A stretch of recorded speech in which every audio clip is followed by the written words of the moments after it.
आइए सुनते हैं शिवमंगल सिंह सुमन द्वारा रचित कविता हम पंछी उन्मुक्त गगन के। हम पंछी उन्मुक्त गगन के, पिंजरबद्ध ना गा पाएंगे।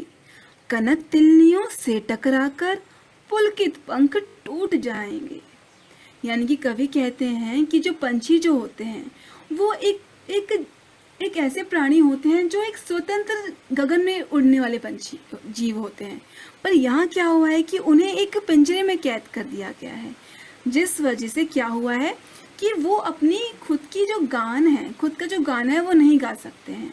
जबकि वो एक पिंजरे में जब बंद है तो वो अपनी व्यथा को बताते हैं कि हम तो एक स्वतंत्र प्राणी हैं, हमें तो कैद कर लिया गया, जिस वजह से हम अपने ना गाना गा पा रहे हैं और ना ही बल्कि हम तो इस जो पिंजरे में बंद हैं तो हम इसे टकरा कर हमारे जो पंख है जो उड़ने के लिए दिए गए हैं वो टूट रहे हैं। यानी कि अब जिस तरह से उनका सब्र टूट रहा है तो क्या हो रहा है, उनके पंख टूट रहे हैं। तो इसी पहली पंक्ति में ये बताया हुआ है कि किस तरह एक पंछी की पीड़ा का वर्णन है। दूसरी पंक्ति में बोला हुआ है कि हम बहता जल पीने वाले मर जाएंगे भूखे प्यासे। कहीं भली है कटक निमोरी कनक कटोरी घी में दासे। पंछी कहते हैं कि हम तो बहता जल पीने वाले हैं, यानी कि हम तो झरनों का पानी पीते हैं, हम तो नदियों का पानी पीते हैं। हमें तो इंसानों ने इस पिंजरे में कैद कर दिया है और अब हम ये कटोरी में आप जिससे भी उसे पानी दे रहे हो, ठहरा हुआ पानी दे रहे हो, उससे तो वो भूखे रहेंगे, वो नहीं पिएंगे उसको और भूखे प्यासे रहेंगे। और उनको कटुक निमोरी यानी कि उन्हें तो नीम पसंद है, नीम की निमोरी पसंद है। जो एक नीम के पेड़ की निमोरी होती है, जो फल होता है, वो उन्हें ज़्यादा पसंद है। इस कटोरी की मैदा से यानी कि आप जितने भी उन्हें अच्छी अच्छी चीज़ें दे दीजिए वो पसंद नहीं आएगी। उन्हें एक कटु यानी कि एक कड़वी चीज़ पसंद आएगी। उन्हें उस पिंजरे में रहकर उस सोने के पिंजरे में रहकर उन्हें अच्छे पकवान पसंद नहीं आएंगे। तो यही बता रहे हैं कि वो तो एक बहता पानी पीते हैं, झरनों का पानी पीते हैं, उन्हें ये सब चीज़ें नहीं अच्छी लग रही हैं।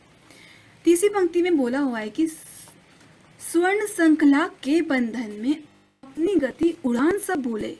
यानी कि वो तो एक इस बंधन में यानी कि इस सोने के पिंजरे में यानी कि वो तो एक आसमान में उड़ने वाले पंछी हैं, पर इस पिंजरे में बंद होकर वो अपनी जो असली काबिलियत है या फिर अपनी गति कह सकते हैं, उनकी जो उड़ने की क्षमता है वो सब भूल चुके हैं। इसमें रहकर बस सपनों में देख रहे हैं तरु की फुनगी पर के झूले।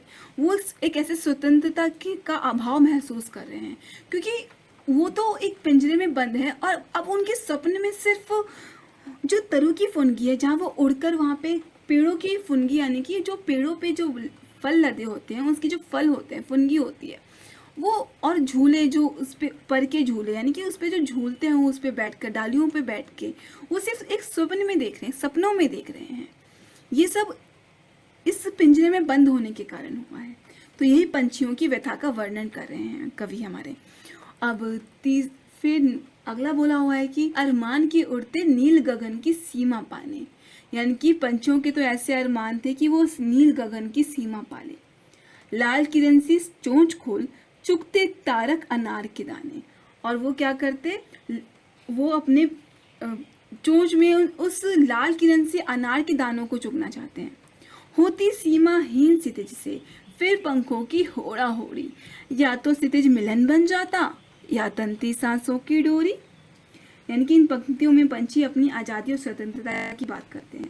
वो कहते हैं कि वो इस कोशिश में अपने आसमान के पार निकल जाते और अपनी जान तक गंवा देते।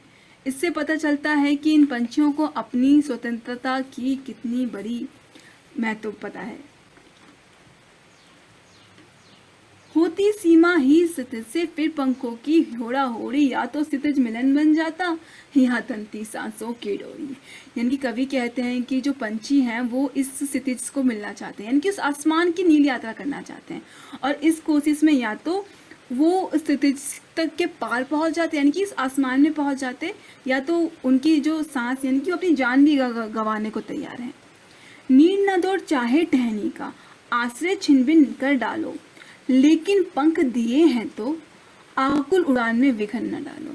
यानी कि पंछी कहते हैं कि हम जो जीव हैं हमको पंख दिए गए हैं, हमें अब तुम लोग हमें घोंसला मत दो, हमें रहने की जगह मत दो, हमें टहनी मत दो, चाहे हमारे रहने की जगह को तुम तोड़ डालो, पर अगर हमें भगवान ने फिर ईश्वर ने पंख दिए हैं तो आप हमें जो इस पिंजरे में बंद होके हमारे विघन में क्यों, मतलब हमारे उड़ान में क्यों विघन डालना चाहते हो, यानी कि हमारी जो पंख है उसको क्यों बंद करना चाहते हो। तो ये था इस कविता का सार। मुझे उम्मीद है आपको एक पसंद आया होगा। धन्यवाद।